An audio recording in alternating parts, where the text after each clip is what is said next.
Hey, all the future assistant professors, welcome back to English by Pooja Singh. Today, we are going to deal with what is formalism. So, we have already completed the new criticism. What is new criticism? Understanding the new criticism, and it is very important for you to understand what is new criticism because unless you are not, studying the new criticism, it is very difficult for you to understand what is formalism because everything in literary critics and literary theory, it is all what?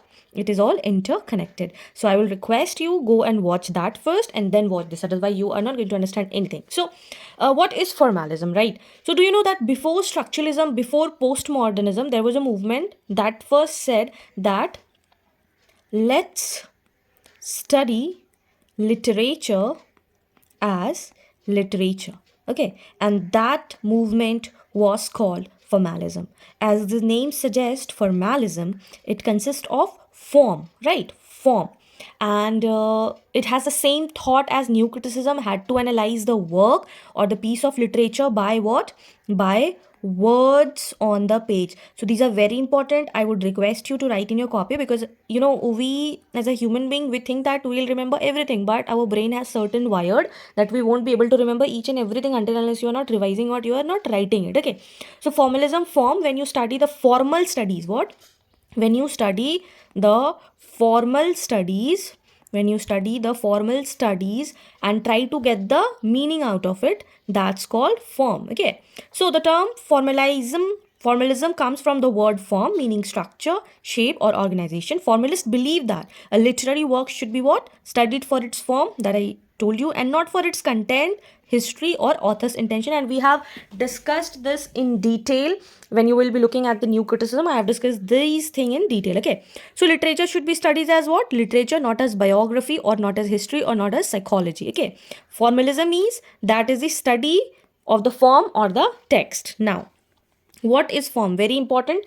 Form means the arrangement of words, sounds, images, and symbols in a work of art. So it is very important that it includes style, rhythm, structure, diction, syntax, imagery, and metaphor. So this forms consist these all things. So it is very important for a formalist to form and content are inseparable. Form is what creates meaning. This is very important thing. Now, example. If you can change the rhythm and the words of a poem, the meaning also changes. And that's why the form is not just the decoration. Like we say, the figure of speeches is just decoration, metaphor is just decoration. No, it is the meaning that lies in that poem. And you can take it for any song. If you are singing in a good rhythm, it creates a deep impact. Right? All the breakup songs have a deep impact. All the breakup songs have the deep impact. But if you'll see the rap, it does not create that rhythm, but it is good for the one who are listening for the rap. But if your heart is broken and if you're going for the breakup song and you're listening rap, your heart won't connect to that. But since it has the rhythm, since it has the sad words, sad rhythm, sad diction, sad syntax, sad imagery, this breakup song will go more popular, right? Now, new criticism, if I talk about the new criticism that has started in the country, in the America and Britain around 1920s, okay, the formalism also started in two countries at the same time. If you talk about the formalism, if I talk about formalism, it also started in the two countries at the same time. That is around 1915. That one is Russian. It is very important to know the base. And then second one is the French formalism, okay. So, if you talk about the Russian formalism, its origin is early 20th, that is 1910 to 1930, mainly in Moscow or St.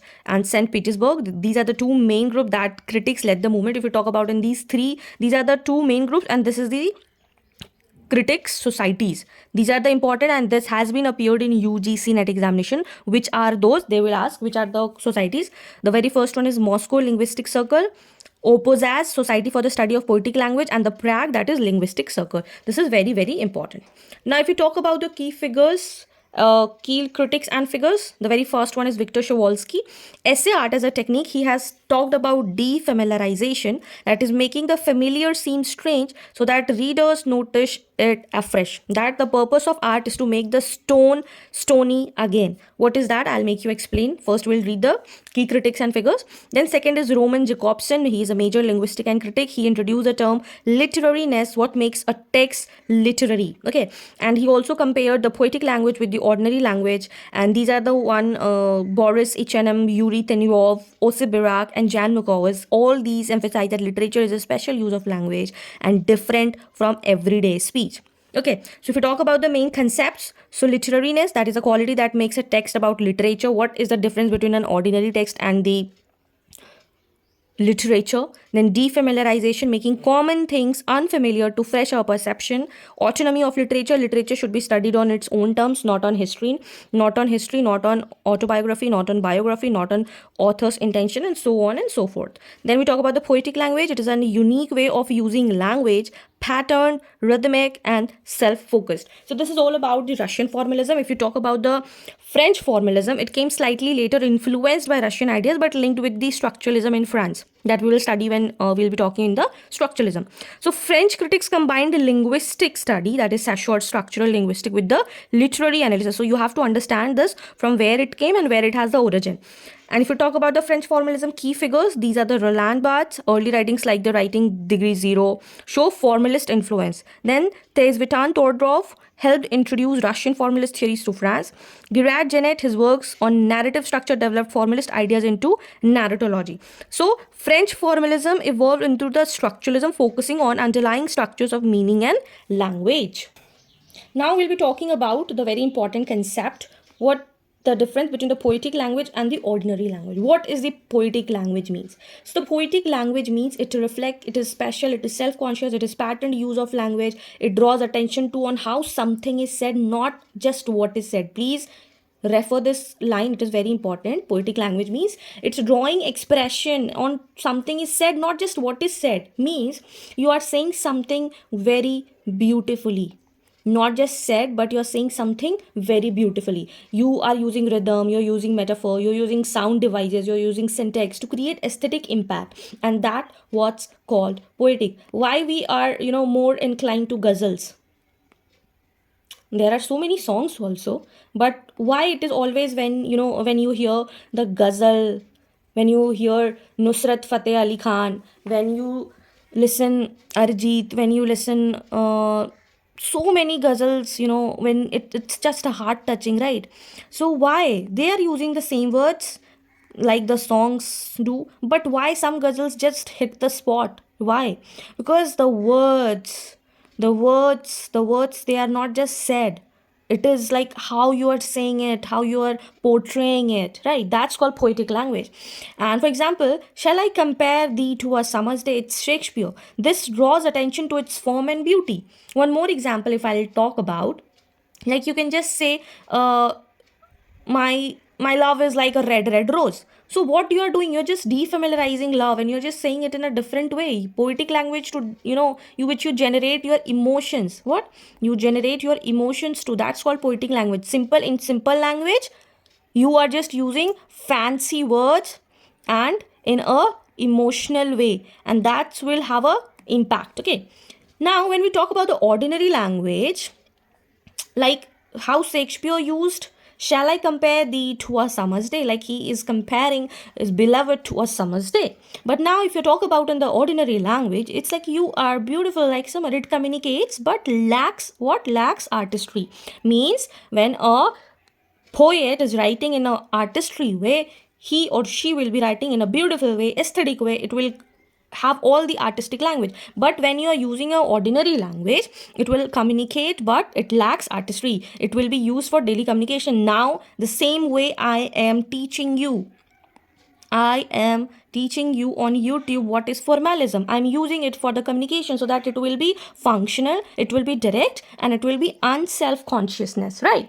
I'm not here that you will be judging me. I'm just trying to teach you. I'm just trying to clear the concept what is formalism, right? Now my motive is to teach you, not my motive is to use the good words, right? Good words, like I will be saying directly, you are like beautiful like summer. I will just say you are a good student.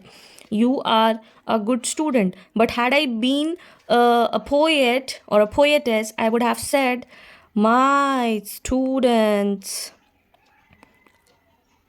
or shall, I am copying Shakespeare, shall I compare my students to Newton?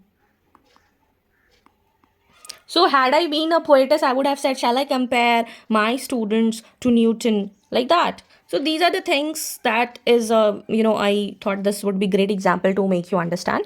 Then we'll moving, I hope you understand this poetic versus ordinary language, very useful. And this has been asked in UGC net again and again. So, make sure you do this, okay? Now we'll be talking about Roman Jakobson view, ordinary language and poetic language. That what he says, that ordinary language is a practical function to convey information. What does poetic language serves? That serves aesthetic function, that is focuses on message itself, not more than that. Then if you talk about the legacy and the importance of formalism laid the foundation for modern literary theory. From here it started, and that gave birth to new criticism in America, structuralism in Europe. So at the same time, these all are happening in the other European countries, okay? Then encourage close reading and scientific analysis of literature, and there are so many questions were asked. I will be taking a separate video for the PYQs. As of now, this was which movement emphasized literariness, and the format was Russian formalism. So let's have a look what we have studied today.